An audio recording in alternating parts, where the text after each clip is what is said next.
Hello everyone, this is Kyle from WeTechCareOfYou, and today I'm going to show you how you can get the count of the amount of files in a SharePoint Document Library using Power Automate Flow. So as you can see, I'm in Power Automate here. I'm just going to create a new instant Cloudflow. I'll just call this get count demo 1, and I'm just going to do a manual trigger for this. Now, the first step that we want to enter is the get files. So you want to do the get files step on whichever document library you want to get the count of. So I'm just going to do it for one of my dev folders.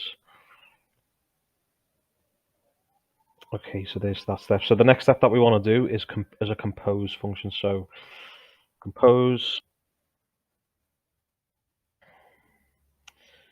Okay, and then what we need to do is we want to put an expression here. Now I've got this expression up here.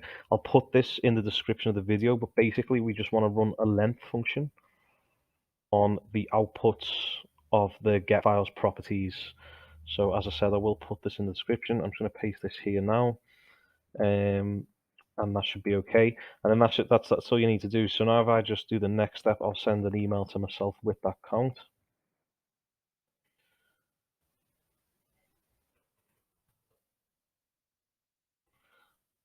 Okay, count of files is, and then there you can just use the outputs of that compose.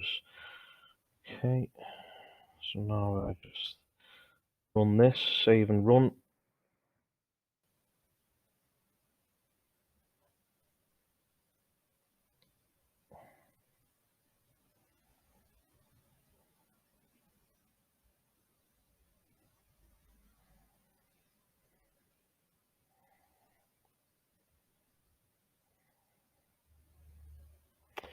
You can see that sent me an email, and the count of the files is 70. So that's the amount of files that was in that document library. I hope this video helps. Please like and subscribe to the channel, and take